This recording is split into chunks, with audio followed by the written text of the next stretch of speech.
Are you struggling for consistency in your sim racing? Does your iRating look like a roller coaster? If so, we have good news for you. The way to get more consistent is to first understand what you're doing differently than the professionals. And VRS is the answer. With our competitive subscription, you will have the telemetry, setups, tutorials, and everything else you need to fully analyze your driving. Our data packs and the ability to compare your driving with the best in the world will show you exactly where to adjust your inputs, change your driving line, and shave seconds off of your lap times. And our powerful and precise Direct Force Pro wheelbase and precision pedals are being used by some of the world's best drivers. All these champions agree that VRS hardware is not just the best on the market, it's also priced well below the competition. So if you're looking to upgrade to direct drive and the best pedals in sim racing, VRS is your answer. If you want to get better, get faster,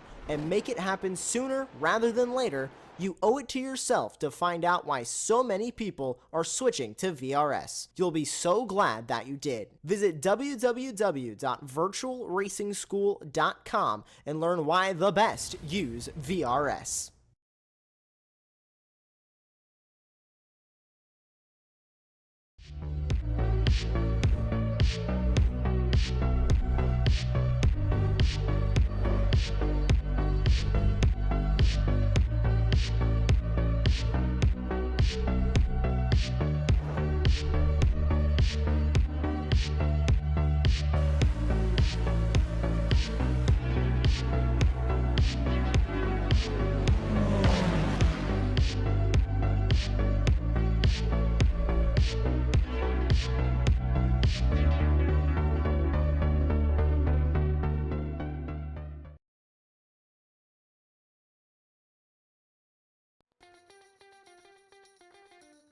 Howdy, howdy, howdy, and welcome to the iRacing Formula 3.5 Championship here from lovely Twin Ring Motegi, one of my favorite tracks here in Japan.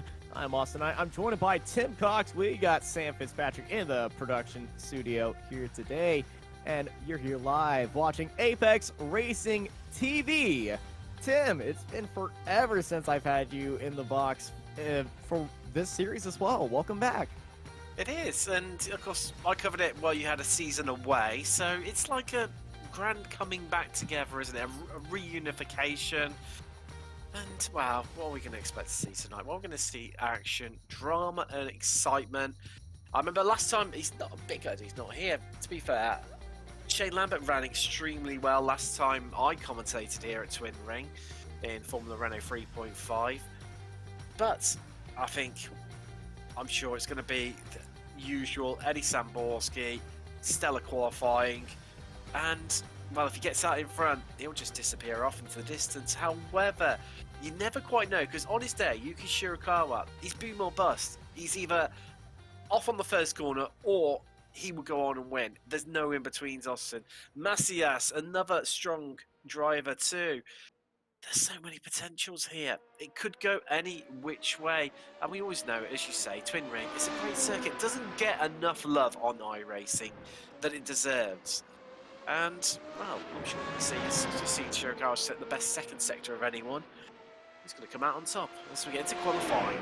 Yeah, the first laps are coming down right now, but yeah, qualifying for Eddie Samborski, the last few rounds have actually gone down in performance. It's not been poles, it's been more like 4th to 5th and 6th places, especially at Monza, where we had that giant lap 1 incident where it was a fantastic start by Josh Stewart up onto the inside, unfortunately got tapped from behind, and then Eddie Samborski found his way, threading the needle, and up into first place did he go. So pretty much everything worked out for him, but if Eddie does not get pole here, it typically does not go well for Eddie, because we've seen so many times where Eddie, he's been struggling on his starts, and everybody else around him could get that start right, and Eddie's been struggling, but he's been working on his starting, and I feel like if it goes into the top 3, Eddie, he'll be very happy to go for that lead of the race. Other than that, it might be an uphill battle. And speaking of uphill battle, looking at his qualifying time, it's a lot of yellow sectors and one purple sector, but I think Eddie might have invalidated this lap time,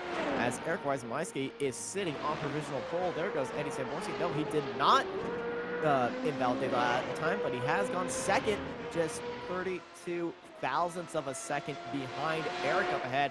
And then it's Yuki Shirakawa sitting in third, and Shirakawa, I would say, is the master of the Formula 3.5 starts. He will be very excited to be looking for that lead heading into turn 1 if he's starting in the first 2 rows.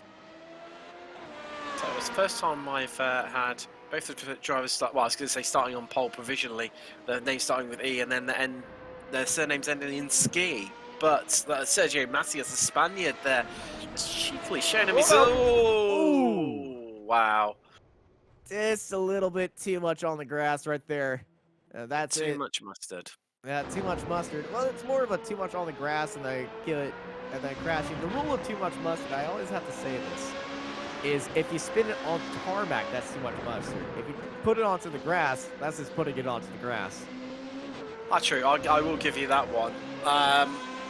However, I mean, Eric Weissowski, that is a cracking lap from him anyway. That was only his first lap. He's come across the line and, well, he improves again. Ooh. Look at that, Austin. Trading blows at the front end of the field here. Look at Samborski, though. Look at this lap by Samborski. Whoa. Purple second, purple third, purple fourth. Coming down the front straightaway, Eddie Samborski looking for pole position. Comes across the line, and he gets pole by 3 tenths. 133.862 by Eddie Samborski. What a lap. And that puts Samborski ahead of Weissowski. Ski. Yee. Daniel Ricciardo would be very happy with that, starting front 2. I was trying to think of something incredibly witty to follow up with. However, this escaped me. Really just. Well, Macias is on an improving one, though, Austin, as well. It'll be interesting as he closes out his lap. Isn't it improvement? No, he actually goes slower by 0.04 of a second. The other one, Luke Brooker's on an improving lap. He's gone green in sectors 1 and 2. No improvement in sector 3. Daniel Gallis is improved sectors 1, 2, and 3. Furkheim, he's on an improving lap too. So there is improvements going on out there. Akin, he's discarded qualifying. He's parked it in the pits. Clearly had an off track on the first lap. Decided not to go again. So he's going to start 15th. However, as they come across the line, what can the Aussie do? Australians tend to run quite well in Formula Renault 3.5, and Brooker is an improvement. Yes, it is in time, but remains down in 13th. Well, Brooker is still got one more set. Oh, sorry, yes, he has. Go. We're looking at Dennis Furkheim. I'm reading the wrong line there, Austin. Apologies about that one. I'll just give it as a returning arrest. But Dennis Furkheim, he comes across the line. He's currently sitting in 7th, and he jumps up to 2nd place. What an improvement by Dennis. Luke Brooker jumps up into 12th place as Cobus Marie is now in 14th place. Well, ahead of him is Daniel Gas and Luke Brooker. But talk about a improvement in position. First lap, you put down 7th place, and then next thing you know, your next lap is up into 2nd place. The gap from 2nd all the way to 7th is roughly, it looks like 6/10, so a 6/10 improvement, or at least 3/10 improvement for Dennis Furkheim to join Eddie Samborski on that front row. Hey, that is accomplishment right there. Bit of a disappointing qualifying from Shirakawa, the Japanese driver at home track. Usually runs quite well here. Going to be disappointed, surely, starting all the way back in 7th, 4th row of the grid for him. As just seen Daniel Gas getting a little bit twitchy there. That's the end of qualifying. Yeah, and a qualifying one car did not put in a valid lap time, but 15 cars are on the grid here today at Twin Ring Motegi. And here's your starting grid. Eddie Samborski starting up on pole position ahead of Dennis Furkheim. Eric Weissowski is starting in 3rd place, followed by Sergio Macias. I am Keeman, Jamie Byrne, Yuki Shibakawa ahead of James Byrne, J.M. Lawrence and Dennis Cornu, followed by Valerio Tavares and Luke Brooker in 12th place. Behind them in our final 3 spots is going to be Daniel Gallis, Cobus Marie, and Yaya Ennis Anakin, who did not put in a valid lap time at the end of our grid. But that is your starting 15. So they are lining up and getting ready to rock and roll here in the land of the rising sun at honestly one of my favorite tracks here in Japan. And I'm so glad more Japanese tracks have been added to the service, joining Suzuka, Twin Ring Motegi, as is Fuji Motor Speedway, and Okayama, and Tsukuba, which I constantly keep being told I say it wrong every time. Tsukuba. There, thank you. I'm very bad at it. We just need a... We can't be brilliant on everything though, Austin. And do you know, it's a shame that then it's a bit of a white elephant this track, especially with the oval. Yes. Also, it was here comes the lights. Hey, quick. And we'll talk about the oval throughout the race, but it's going to be 5 red lights as we go green, green, green. Eric gets a little bit of a jump right there, and it's a bad start by Dennis Furkheim. He's pressured onto the inside as Eddie Samborski takes it into the lead, and Dennis takes a very deep line, almost getting into the back of Eddie Samborski. Sergio Macias getting a good start as we're 2 by 2 by 2 from 5th downwards. That's Yuki Shirakawa on the outside. He gets ahead of Iron, keeping the big send down low by the number 14 of Jay Lawrence down to the inside of the Burns as James and Jamie are side by side of each other as they go through the inside double left-hander and heading out of the oval. That's a dive up onto the inside. Now Yuki Shirakawa's got to watch the nose or else he's getting into the back of Eric Weisenmeiski. What a start by Yuki Shirakawa, up 2 spots already. We got a big incident in the background. Cars spun all around. That is Daniel Gallus getting turned around. But yeah, Jamie Byrne was turned around. Luke Brooker involved in that as well. Valerio Tavares as well involved off the track, but multiple car incident at the back of the field. But up front is Eddie Samborski, Dennis Furkheim, Sergio Macias, Eric Weisenmeister, and Yuki Shirakawa, your top 5. A big incident early on, that's going to really break up the field, and that's a long day at the office for those guys near the back, especially Brooker and Byrne. Working out for them, but one thing we know in Formula Renault 3.5, it's not done until the checkered flag flies. So a lot can change because we're on board with James Byrne. A bit of a look in turn 1, just trying to size up Keenman there. Shirakawa, decent start from him, Austin. He's up 2 places already. However, Akin started at the back, capitalised from that big incident early on, and he's already up 5 places into 10th. Yeah, Anderson Enkin, a fantastic time, but Dennis Furkheim didn't have the best start off the line. He was being pressured onto the inside by Sergio, so he really had to go deep into turn 1, and he managed to do that, holding around the outside of Sergio and pressure Eddie Samborski off the line, but Eddie Samborski pulling away. He's already got a 1-second gap to Dennis, and the Lion GP esports driver doing a big job right there is Eric Weisenmeiski diving to the left, as that is Sergio Macias. He got into the grass right there, and he's dropped down to 5th place. Oh, it's gutting for the Spaniard after a decent start here in Japan. So just doing all that great hard work. Shikara was saying, oh, thank you very much, I'll take that place from you if you really don't want it. But he's now up into 4th at 3 places. And only 4 tenths behind Weisenmeiski. Let's take a look at the replay here, Austin, of just how Macias lost it. Did have run it in a bit too deep, taking a bit more. Oh no, that is a little bit too much mustard right there. He did save it. But yeah, he just lost it on his own onto the inside. Probably just got a little bit too much on throttle, too much mustard. But it also looks like he was on the inside curbing as well, which just upset the balance of the car. You can see it was taking a little bit more of a shallow line through the turn, and that's what's definitely attributed to that sort of temporary loss of control. As you said, managed to save it. Brooker's headed into the pits, clearly picked up damage from that incident earlier on. His new fastest lap of the race there from Samborski. This time he's just going to tumble.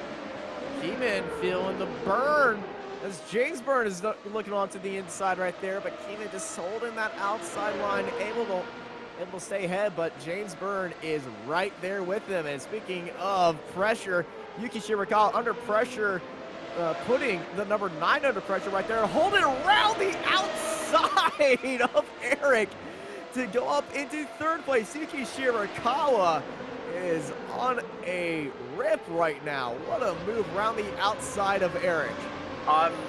Clearly, Shirakawa did not get the memo. You're not meant to overtake right around the outside there. And Eric, no! No, Eric sent it and unfortunately clipped the inside of Yuki Shirakawa, and that fantastic opening last by Yuki Shirakawa is going to go up in smoke right there as he ends up in the gravel trap and down into 13th place. That is not going to be a very happy Yuki, as this is what happened to Yuki right here.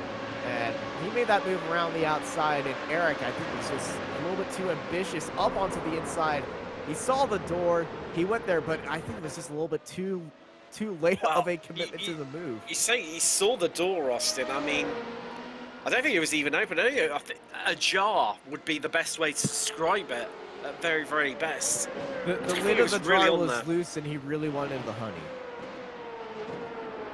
It's a little moment there on a jar being a bit more of a British face. It means it's just slightly open. Yeah. Oh, a jar. A jar.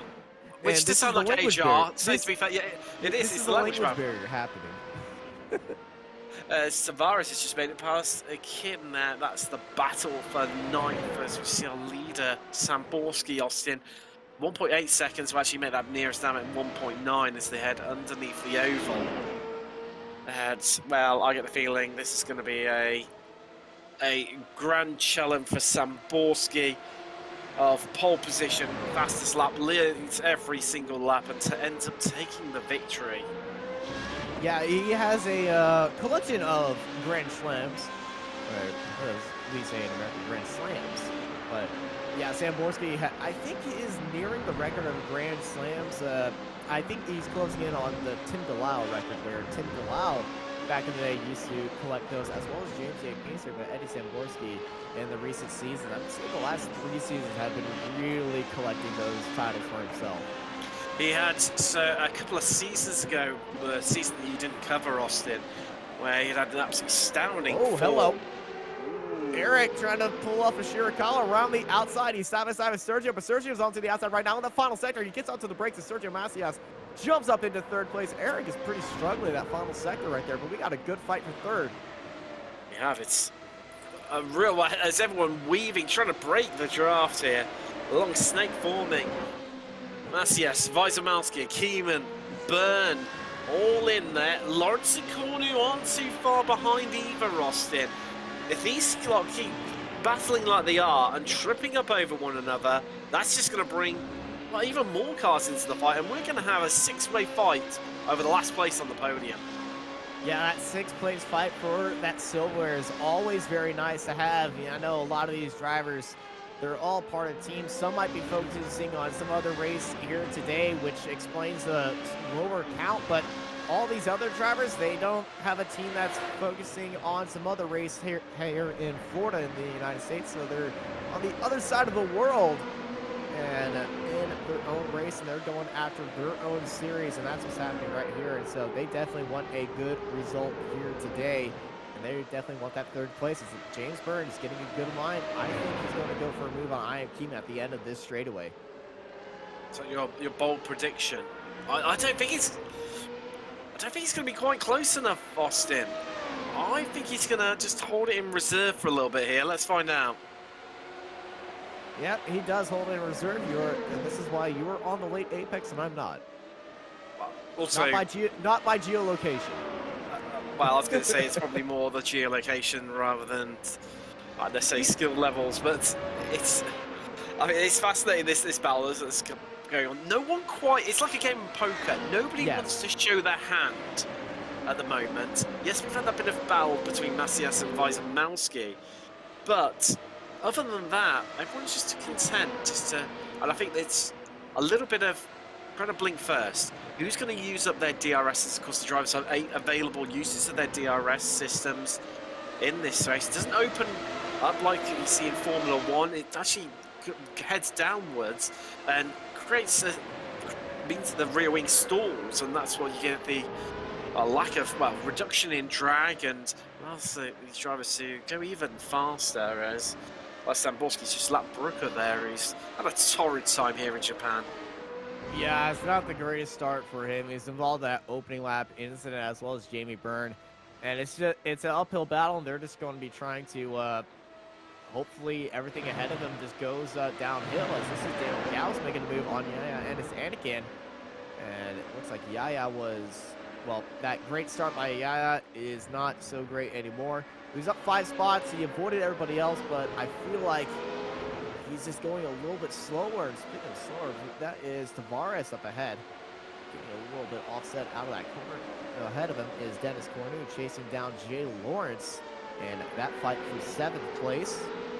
Ahead of him is Jamie Byrne chasing out I Am Keeman, Eric Weismeiski, and Sergio Macias. And that fight for 3rd. And James is pretty much at the end. He's actually fallen away from this fight because I feel like they're turning up the wick right now and just going just a little bit faster and faster and faster with each lap. We got a replay. This is the crash that happened on lap 1, Austin. Let's see. Oh, so lost it by himself. Oh, you got to feel for Brooker, the complete innocent bystander there. Yeah, that's going to be on. That is the worst one where you're doing everything right, and then everything ahead of you happens. You're just like, I got nowhere to go. I feel like that is the worst experience on iRacing, where you're doing everything right, the cars ahead of you just crash in front of you, and you got nowhere to go. And then, this is probably the most criticized thing on iRacing. You get a 4X for that as well. Which... Well, yes. To these drivers, all of them are A licensed, so if anybody's complaining about losing safety rating, they don't have to anymore. Well, just looking through, Austin, the lowest safety rating is an A3.02, which is James Byrne, currently lying in 6th. So he's safe. Not just, not just into the A license, but well and truly into it deeply.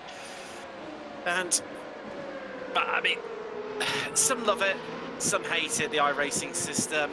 It's a no-blame system. Doesn't matter whether it's a bit of a tap or a full-on punt and totaling your car. You still end up with 4X for it. And it gives and it takes. 2X. Well, that is very true. That's very true. Very experienced dirt racing. Very fun. Dirt racing, it's really underrated on iRacing. Yeah. Should have a bit more love, just like the Formula Renault 3.5. We do need a lot more. We do need a lot more Apex. We need a lot more Rallycross. Maybe an ARL Rallycross league. Or a Dirt Oval one, for that matter. Yeah, Winged Oval, ARL Winged Oval. Oh yeah. Wing sprints. Cracking little cars. I feel like that'd be a very American series. I think there's a few more Europeans into that than what you believe, I think. This is true. But when I'm on iRacing is during European times mainly, because at night I'm usually off doing something else. I don't see a lot of participation until later in the day. But currently out on track right now, our closest battle is this fight for 5th place between James Byrne and I'm Keeman. He's drawing him back. Keeman looking like he made a mistake last lap. Because James Byrne did a 135.74, one of his fastest laps of the race, and about 0.3 faster than Keeman ahead of him. Does not go for the move at the end of this straightaway, which I'm going to be honest, is the most popular spot to be making that move. It's a very sharp right-hander. It's at the bottom of the hill. You're going to have the most speed right here. It's longer than the front straightaway, but the front straightaway is where all the people are. And this is the other most popular spot to be making a move. But that double right-hander, we saw it with Eric Weismeiski. You hold it around the outside. There goes James Byrne going to try to swing it around the outside. Hello. Taking a very opportunistic one. I think it was just caught out by there. There's a lap car on the inside, letting everybody by. And I'm Keeman almost takes a front nose to Brooker's gearbox. Wow. Had to have a bit of a move through there, and Brooker just trying to do his best to keep up the way, and nearly ended up collecting everyone, just trying to do the right thing. But do you know how, Austin, they could have foreseen Brooker coming a bit easier? If he had SDK Gaming? Yes, because it's the most accurate live timing available on iRacing.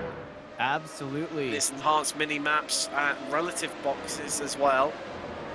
I know you're thinking, exactly, Austin. I know you're thinking this is going to cost me a lot of money. I wish I could try it free. Well, there's good news, Austin. There's a 14-day free trial as well. Yeah, 14 free trial, and it's going to be a lot of fun, and it's very worth it. SDK Gaming.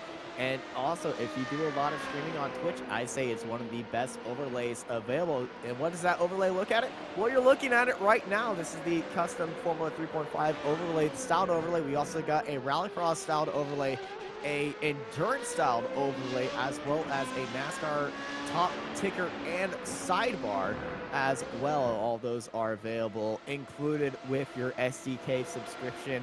And it is so good for live streaming as well as driving. It shows you your fuel maps as well as driver inputs for if you're doing track guides as well as sector things. So if you're doing an endurance event, this is the perfect tool for spotting on judging the car ahead of you or behind you. Just like we're seeing right now with Jay Lawrence last lap, just being a bit faster or a bit slower than the car ahead or behind him. And this is a fantastic tool to go try it out. Go to sdkgaming.co/UK, or not UK, the actual thing. Tim, UK. Yeah, UK, yes. UK. On works as well, I believe. So, or you can just Google it, SDK Gaming, iRacing. You'll have iRacing live timing, and it will pop right up. It will be. So yeah, improve your iRacing experience with SDK Gaming. Look at the lead Samborski's got. 4.2 seconds. 4.2 seconds. So Over 10 fast. laps. That's nearly half a second a lap. I feel like he's going to go a little bit faster. Last lap was closing in. Yeah, Sector 5, purple. Sector 1, purple. Sector 2, purple. Sector 3, purple. Sector 4 was not purple, but I feel like Sector 6 is going to be another fastest lap for Eddie Samborski. Comes across the line, and Eddie, well, hey, purple Sector 6 and new fastest lap of the race. The only car to go into the 134.8, nearly a second faster than Dennis in second place. Eddie is flying right now. The second fastest lap actually does belong to Furkheim. 135.3. Half a second slower, Austin. That's the sort of dominant display we're seeing from Samborski here today. Kind of like a certain GTD team in a 24 Hours of Daytona. You're not wrong there, Austin. Pushing their way to victory currently right now, the Apex Racing team. All aboard the W train. Toot toot. And good to see the Audis coming back to the front again in Yes, yeah. I do miss the Audis.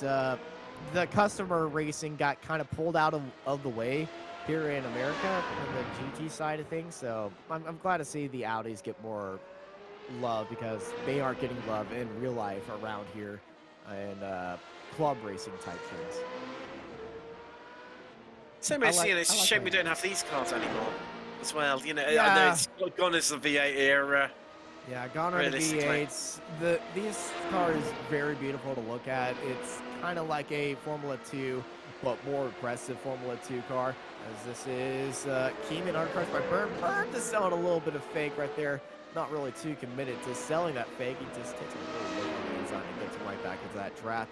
In that fight for 5th place here at Twin Ring Motegi. Motegi famously had this oval, and this oval was only used a few times before it was ruled just being structurally inept and unable for any more races to be out there. It's held a U.S. Open Wheeler race back in the day as an exhibition as well as a NASCAR race. Champ Cars as well used to come here, Austin. Yes, Champ Cars. That is the redacted version of that race. Were you Champ Cars or were you IndyCar or IRLs? I was a little bit of both. Though I prefer Champ Cars because of the road courses and because they went to the nearest open wheeler race here in America to me. And that was over in Houston during the Reliant Park when they had that race, which historically was not the best of races, but it was always cool watching those races happen. And I know a lot more of the drivers from the Champ Car era. Stan was 4. I stayed up to the late hours watching it. It's just been broadcast live on free-to-air TV. You stay up as a wee nipper and watch it. Well, a bit more than wee nipper, but there we go.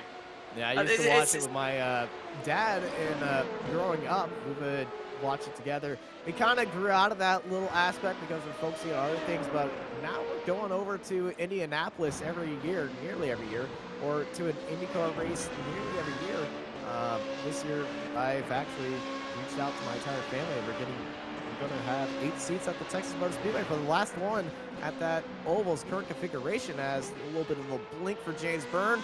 Misses the second apex. This is going to be a good line for Ian Keenan, trying to pull away from James right there. But yeah, IndyCar is kind of running in the family here in America. Unfortunately, can't broadcast it here on iRacing, but what are you going to do about it?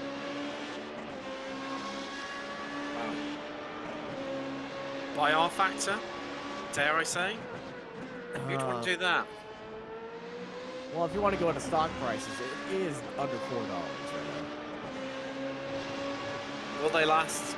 That's the question. No. But you know what, Austin? You can find out debates and other intriguing sim racing news and such like every Monday night on the Late Apex with myself and producer Sam Fitzpatrick. We sit on the sofa and talk about the week's events in the world of sim racing, whether it be hardware, esports events, or new content. Yeah, new content, not just on iRacing, on other sims as well. I hear y'all are following the Rennsport situation very clearly with, as well, in-depth analysis by your professional drivers over at Apex Racing Team, where they would demonstrate this new content as well as other new simulator games or other games just with cars in them. They don't even have to be simulators. I know y'all had a pretty alright review of the new Need for Speed that's out that I described as a anime arcade racing game, and they added a bunch of anime effects to it, and it's actually pretty fun. That's a good way of describing it. Personally, wasn't a massive fan of the cartoony bits, but it's one of those things, it's what we call a Marmite thing in the UK. You either love it or you hate it. Yeah. I'm in the love it stage at the group. Love a bit of Marmite. Delicious breakfast spread. Aussie, or for our Aussie viewers, Vegemite. Very similar, but not. I don't know what Marmite is, and I'm probably going to be afraid to taste it. I'm in the undecided range. It's a black, almost treacle consistency, salty, yeast, delicious spread for your breakfast. Right here? I already hate it. No, it's beautiful. Absolutely beautiful. Now, it's a shame this car's gone from real life. Yes. Formula Renault 3.5 lasted 10 years, Austin. I'm just going to reel off some of the winners of the championships for you. Carlos Sainz Jr., Kevin Magnussen, Robert Wickens, Robin Freins, my favourite driver, Bertrand Baguette. What a name that is for the Belgian driver. Is he French? No, he's not. He's from Belgium and very successful in GTs nowadays. Guido van der Garde, Robert Kubica, he won the first ever championship all the way back in 2005. And then rookies of the year, Charles Peake, Oliver Turvey, Daniel Ricciardo, Alexander Rossi, Robert Freins, Stefan Van Dorn, Pierre Gasly, and Nick de Vries. All those names are very familiar to me, and the only names that I haven't heard of are the early champions, but everybody later in that list, you've pretty much ruled off. They've either raced in Formula One or IndyCar, IMSA, or other giant racing series, World Endurance Series. Like, everybody's raced in here and done something in that car, has gone on to do plenty amazing things in other top series. My favorite one of those has to be Kevin Magnussen, one of the most underrated Formula One drivers of all time, and lovingly deserved that seat back at Haas.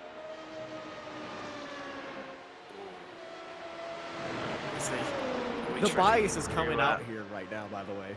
Yeah. Yes. Yes, you can tell.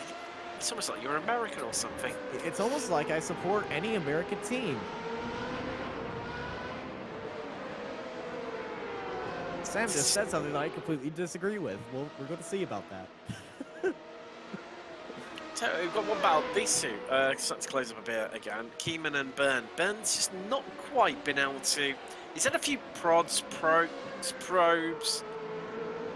He's been testing the waters. You think?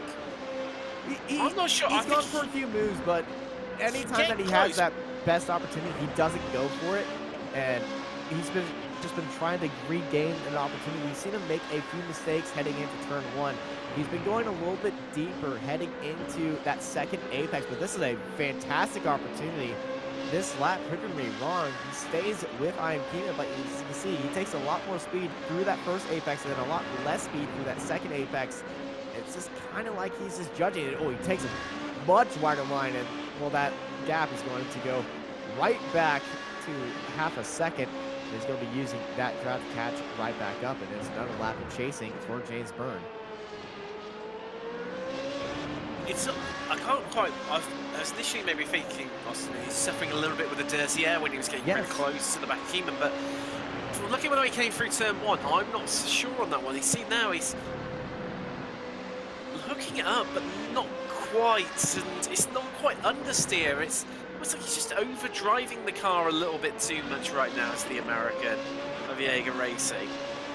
Yeah, James can get a little bit, just a little bit too much aggression and trying to chase. Yeah, it's a little bit too enthusiastic. His father, Jamie, could be teaching him. They do drive together. It's a father-son duo. Jamie is actually from the UK, and they moved over as they formed Jaeger Racing, the father-son duo. Actually, the funny thing is, the colors that they race under, the yellow, red, and black, is actually the colors of Jamie's football club that he supported. Watford. Over there. I do not believe it was Watford. He sent me in a iRacing forum message about 2 years ago, so I could go digging for that one. But I don't believe they were a top flight team. But it's nice to see father-son racing happening in iRacing. It is, and that's the great thing about iRacing. You see it. Well, we see another Apex Racing leagues. The Mark Radford and his son as well. They race together as. Ooh, hold on, that's a lock-up. It burns ahead. He's got ahead. There's this big lock-up there, and I think Keenan has locked up Austin into turn 1, and Byrne. All that pressure has finally worked for him, and he's got the position from Keenan. Now, what can he do with it? And it was Watford, by the way. But yeah, moving into turn 5, a lockup by Ian Keenan as James Byrne jumps up into 5th place. Here's what happened right here. There is Keenan off the exit. Well, it happens. Oh, this is actually the entry. This is sector 3. There we go. This is heading into turn 5. Byrne putting in a lot of pressure, looking down the inside. Oh, does he make him have a move? Ooh, I think there might have been a touch right there. Yes, there's a touch. He was looking down the inside. Keenan squeezed him, and his nose was just aligned with that back wheel, and they do happen to have a touch. It was a kind of awkward setting incident, but they both are moving. They're both still on track. This fight is still going on, and speaking of fights, Dennis Kortom has fallen down to 4th place. So Sam is going to be very busy on the replay machine, as we're going to be searching for that replay. But here's another look from the back wheel of Keenan. Just a little bit of a netcode smidge right there. And that one is a unfortunate incident. So we'll go back to live photos. But Eric is now sitting in 3rd. What has happened to Dennis? Wow. Great play incoming. Oh, turn 1. Turn 1. Is this a little bit too much mustard issue off the exit? Yes, it is. A lot of mustard right there. Couldn't get it saved, and there goes Eric. That just shows you that gap that the top 3 had to 3rd. Dennis really put down the laps, but now he's down into 3rd, behind a few lap cars as well. But Eric Weisenmeiski up into 3rd place, and that shows you how difficult this car is to master. We kind of saw this at Barcelona, where there was cars nearing the end of the race where the back end would just suddenly snap out and just be very unpredictable at that high tire wear track. I've driven this car a few times, Austin, and you've nailed it on the head there. It's one of those cars, you know, you can get into it and you can be okay at it. you know, within a relative amount of time, it's not too bad to learn. However, to be fast in it, oh, that's a whole different ball game. It really is, and it does take a lot of time and effort and dedication to really learn this car. But once you get there with it, my golly, we have some amazing racing. We witness it time and time again here at Apex Racing TV. Some of the epic battles, the side-by-side action, the drama, the excitement, the frills, the spills. We've had it all. Yeah, this series has it all. The thrills, spills, close racing, and the thrills. I believe I said thrills twice, but that just shows you how much thrills that we have here. Double the thrill, double the action. More action, more fun. Formula 3.5. Right now, Burn's still holding off Keenan, but Keenan is following Burn closer than what Burn was following Keenan. So I feel like Keenan is going to be having a better tire life than Burn, because Burn has had all those laps in Keenan's dirty air, but now Keenan is going to be having to drive in that dirty air that he was not used to. So he's going to have a few laps to get a hold of Burn, or else it's going to be a very uphill battle for Keenan to battle. But James Burn was able to hold it on that tail, keep bringing it back. So I feel like Keenan could be in the opportunity to pull away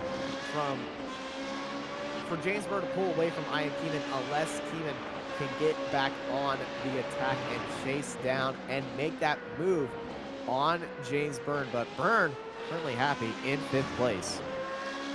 It's also his number.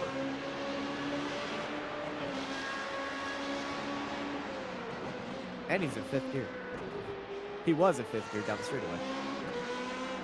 Oh, and there goes Keenan! Big slide! Well, there goes Lawrence and Cornu. Yeah, Lawrence and Cornu, they're battling as well in 6 and 7. That's going to be good for Cornu, because Lawrence had to back away, and Cornu saw that accident happen in front of him. So Cornu right on the gearbox of Jay Lawrence. But big slide, that dirty air came into play. Keenan was not used to driving that dirty air. Just cooked it just a little bit too much. Lost it down from the front end. Back end slipped out. Too much mustard, and so unfortunate for Keenan, but very fortunate if you're James Burn. And here is another replay. This is Jay Lawrence, and the view that we see ahead of him. And he's around the corner. You see the smoke. He's off the track. He could just keep the regular line, but he gives him the space to rejoin the track right there. And that's allowed Dennis Cornu to get right up with him. And he's right in that gearbox right now. We're closing in on just a few more laps. Cornu just selling a little bit fake, seeing if Jay Lawrence is going to buy any of that fake right there. Eddie Samborski has set another fastest lap, which he has been doing for, I believe, the past 10 laps, by the way. It's just become so much of an occurrence that you just see that and you just see purple next to his name and you just go, all right. It's all 134.5. Also, by the way, nobody else has gone to the 134s, by the way. The closest fastest lap, I believe, is Eric Weisenmeiski in 3rd place, well, 135.19, which was his last lap. Just on there, Austin. I was just having a quick scan through just to double check your phone. Oh, he's getting really close right there. Oh, he spun too. Oh, Cornu. And now here comes Keenan. And Keenan around the outside in the grass. The pass in the grass by Ian Keenan around the outside, capitalizing off a mistake by the French driver. Ian Keenan, wow. Well, making the best of a worse situation right there. This is what's happened to Dennis Cornu. He was very close, very big dive right there, and I feel like just upset the car balance. Big slide, and then around the outside, you're going to be seeing this by Ian Keenan. He tried to hold him off right there, but he left the space around the outside, and there goes Keenan just going back into 7th place to try to catch up to 6th place right there. But big mistake by Dennis Cornu. Cost him dearly. Cost him dearly, that one. With 2 laps to go, as well as Eddie Samborski comes across the line. Does not set a fastest lap. 134.7 that time by, but it's still faster than anybody else out there on track. Eddie Samborski putting on a clinic right there. And honestly, if you go to Eddie, he should charge you if you're looking for some tips on iRacing 3.5, because he is certainly the master currently of this car. He is. He's right at the top of the tree, and a lot of people really struggling to knock him off that perch. People come, go. You think of like Josh Stewart. We've had Jason Sieg, Shirakawa, but no one can work on that consistent level. Of course, Pinsko, he no longer races in the championship. People have come and gone.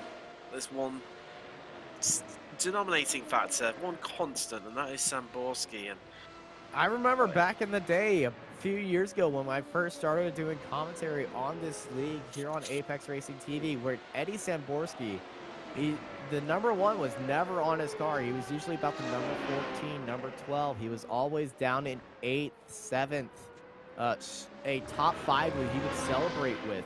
And then he put his head down, started working, and the next thing you know, he's just putting in lap after lap after lap, moving up the grid. When Tim DeLisle left, Eddie Samborski and James J. Pinsker fought with each other in a very heated and entertaining rivalry that I have not seen on iRacing ever since. Then James, he decided to go off and do other things here on iRacing, chase after other championships. And Eddie Samborski, he stayed right here. He's the community representative for the Formula 345s, and he is showing it right now, leading the race into the last lap of the race. The white flag is in the air. Eddie Samborski, well, nearly 19 seconds ahead. We were joking last week that he's 20 seconds ahead at the end of the race. He ended that race 16 seconds ahead of everybody else. Well, he's looking to be about 20 seconds right now. It's 19.64. He's definitely going for the fastest lap because his sector times are one color only, purple, purple, purple. Saving up all of those DRS uses clearly for one last. There's commentators first. Wow. And broadcasters first. Hashtag blame Sam. He said it first.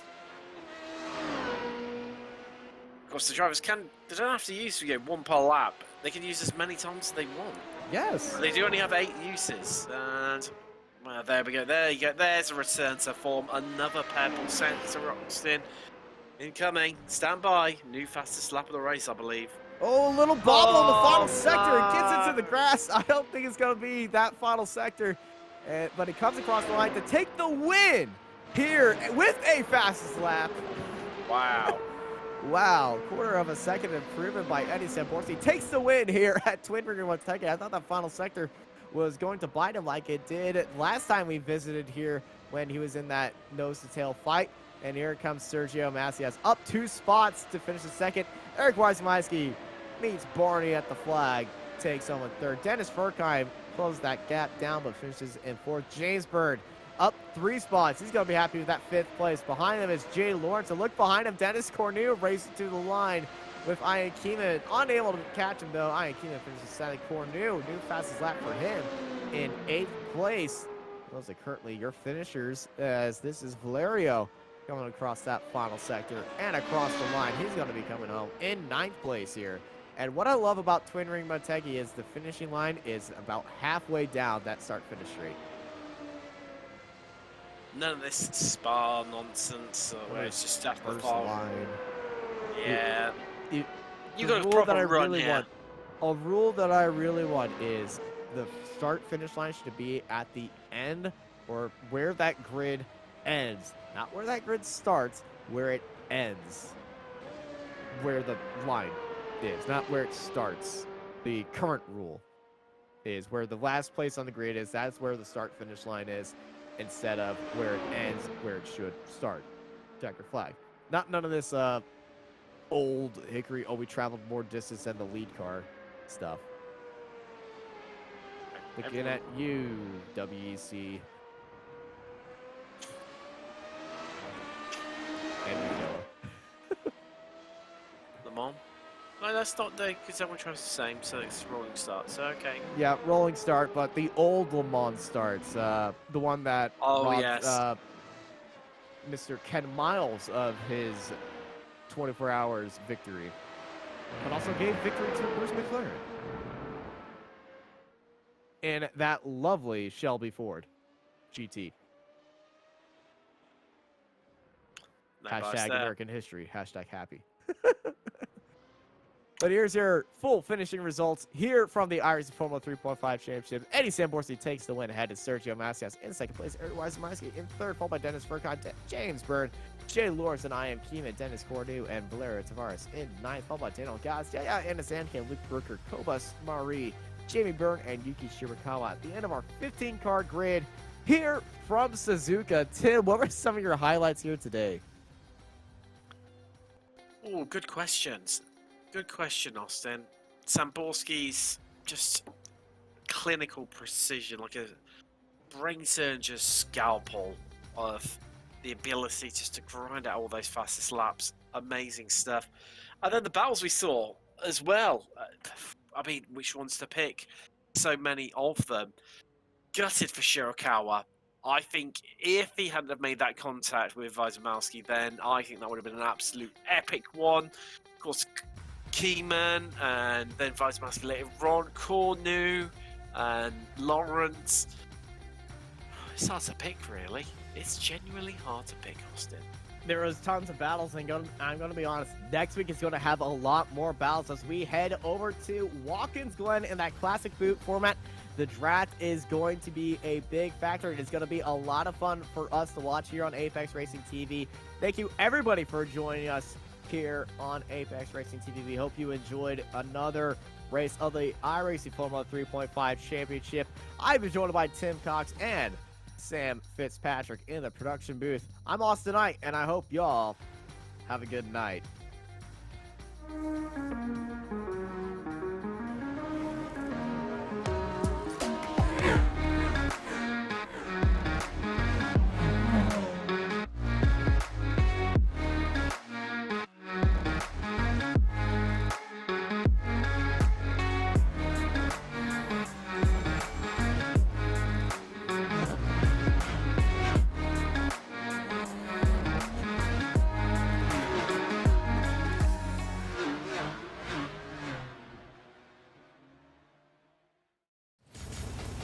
Are you struggling for consistency in your sim racing? Does your iRating look like a roller coaster? If so, we have good news for you. The way to get more consistent is to first understand what you're doing differently than the professionals. And VRS is the answer. With our competitive subscription, you will have the telemetry, setups, tutorials, and everything else you need to fully analyze your driving. Our data packs and the ability to compare your driving with the best in the world will show you exactly where to adjust your inputs, change your driving line, and shave seconds off of your lap times. And our powerful and precise Direct Force Pro wheelbase and precision pedals are being used by some of the world's best drivers. All these champions agree that VRS hardware is not just the best on the market, it's also priced well below the competition. So if you're looking to upgrade to direct drive and the best pedals in sim racing, VRS is your answer. If you want to get better, get faster,